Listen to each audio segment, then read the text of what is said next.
কিছুদিন আগে একটা পত্রিকা আমি পড়লাম, কাটিং করে রেখেছি আমি, যে এক ব্যক্তি খ্রিস্টান, ওই দেশের একজন তারকা শিল্পী, শুধুমাত্র আজানের ধ্বনি শুনে সে ইসলাম গ্রহণ করে ফেলছে। কি গ্রহণ করে ফেলছে? ইসলাম গ্রহণ করে ফেলছে শুধুমাত্র আজানের ধ্বনি শুনে।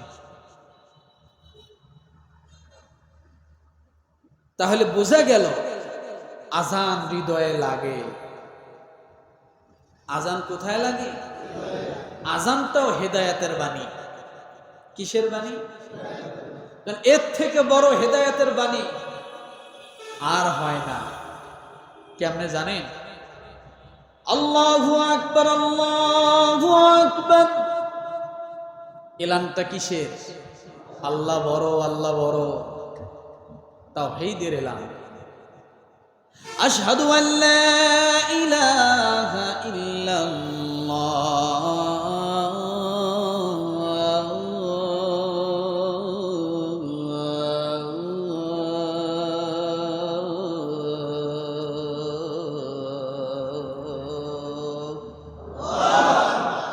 কিসের এলান? তাওহীদের এলান। আমি সাক্ষ্য দিচ্ছি আল্লাহ ছাড়া কোনো মাবুদ। আশহাদু আন্না মুহাম্মাদার রাসূলুল্লাহ,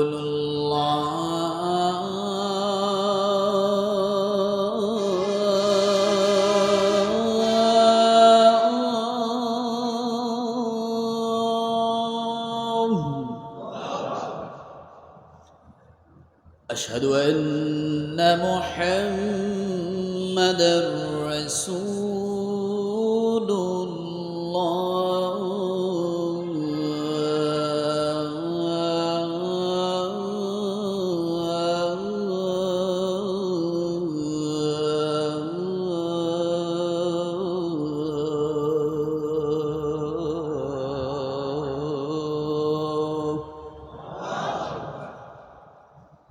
সবগুলোই আজানের ভিতরে আছে।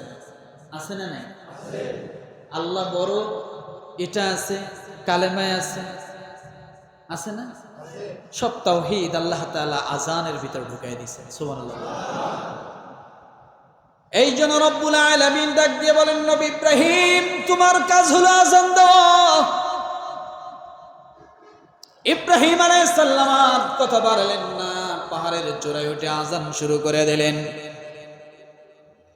আল্লাহ তাআলা ডাক দিয়ে বলেন, তুমি আজান দাও, মানুষের হৃদয়ে পৌঁছায় দেওয়ার দায়িত্ব আমার।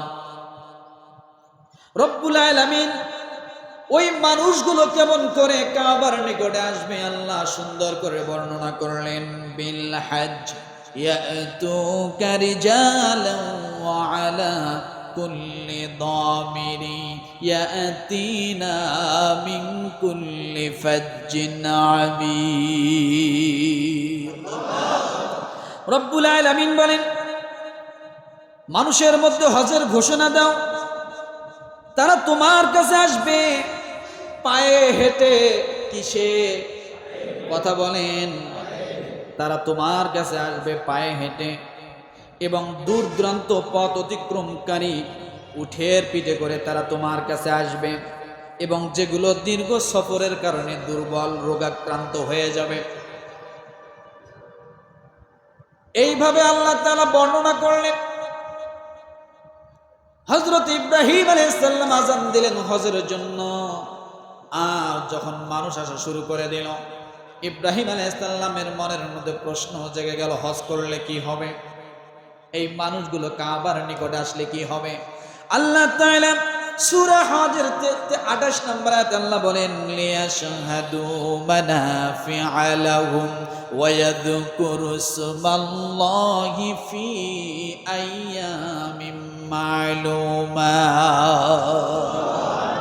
কত নম্বর আয়াত?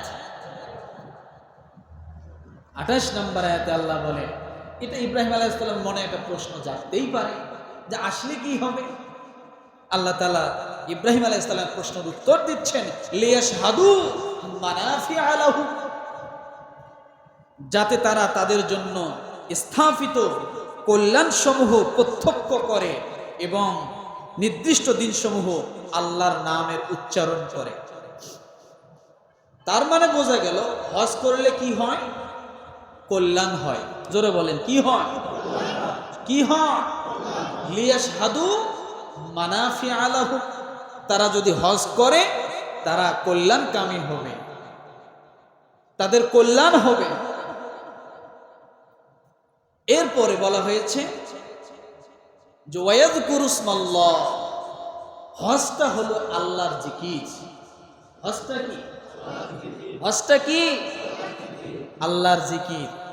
জিকির শুধু জবান দিয়ে নয়, জিকির মানুষ পা দিয়ে হাঁটবে, জিকির হবে। পা দিয়ে হাঁটবে, জিকির হবে। তাওয়াফ যখন করে, এটা জিকির। এটা কি? জিকির। পুরো হজটাই হলো জিকির। আরাফার ময়দানে যায়, জিকির। কোরবানি দেয়, জিকির। বলে হুজুর কোরবানিও জিকির? বলে হ্যাঁ, 37 নম্বর আয়াত পড়ুন। কোরবানিটা আল্লাহ তাআলা জিকিরের সাথে অন্তর্ভুক্ত করেছে, এই আয়াতেই তো আছে। এরপরে রব্বুল আলামিন বলেন আলা মা রাযাকাহুম মিন বাহিমাতিল আনআম ফাকুলু মিনহা ওয়া আত'ইমুল বাইসাল ফাকির।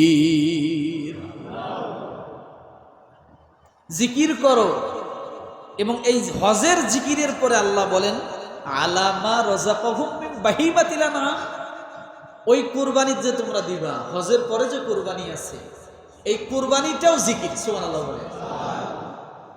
কুরবানিটাও কি? জিকির শব্দের পরে দুইটা শব্দ দেখেন, ফি আইয়ামিন মালুমাত, অর্থাৎ নির্দিষ্ট কয়েকটা দিন হজের কার্যক্রম চলে না, এই কার্যক্রমগুলো জিকির। এরপরে আল্লাহ আরেকটা বললেন আলা মা রাযাকাহুম মিন বাহিমাতিল আনআম, অর্থাৎ তোমাদেরকে যে রিজিক দেওয়া হয়েছে, আল্লাহ এখানে রিজিক হিসেবে কুরবানির পশুগুলোর কথা বলছেন। সুবহানাল্লাহ বলেন। রিজিক হিসেবে কিসের কথা বলছেন? কুরবানির পশুগুলোর কথা বলছেন, যে তোমরা এই কুরবানির পশুকে যখন জবাই করো সেটাও কি জিকির হয়। আমার ভাইরা, এই জন্য রব্বুল আলামিন এই হজের মাধ্যমে আল্লাহ তাআলার বিধানের বাস্তবতাটা শেখাচ্ছেন, যে অনেক কিছু বিষয় তোমাদের মাথায় ধরবে না। যেমন হজে গেলে মাথা চুল কামাইতে হয়, কি হয় বলেন তো? মাথার চুল কামাইতে হয়, আপনার বিবেকে ধরবে না। আপনার বিবেকে যেগুলা ধরবে না সেগুলো যে আল্লাহর বিধান হবে না এটা না, সবই যে আপনার বিবেকে আসতে হবে, ধরতে হবে বলে সেটা না। এই মাথা মুন্ডানোর মধ্যেও কি আছে? কল্যাণ আছে। এরপরে আপনি যত হাজার কোটি টাকার মালিক হন না কেন, আপনি যখন ওখানে যাবেন আপনার জন্য দুইটা কাফর। কয়টা কাফর? ইহরামের কাফর। আপনার অনেক দামি দামি শার্ট আছে, পাঞ্জাবি আছে, অনেক কিছু আছে, কিন্তু আল্লাহ বললো এখানে এগুলো চলবে না। কেন? বলে আমি আল্লাহর কাছে ওই দুইটা কাপড় পরিধান করে পাগলের ভেসে একটু আমার বান্দা ঘুরবে, ওইটাই আমার কাছে ভালো লাগে। ওইটা আমার কাছে কি লাগে? এই জন্য প্রায় বলি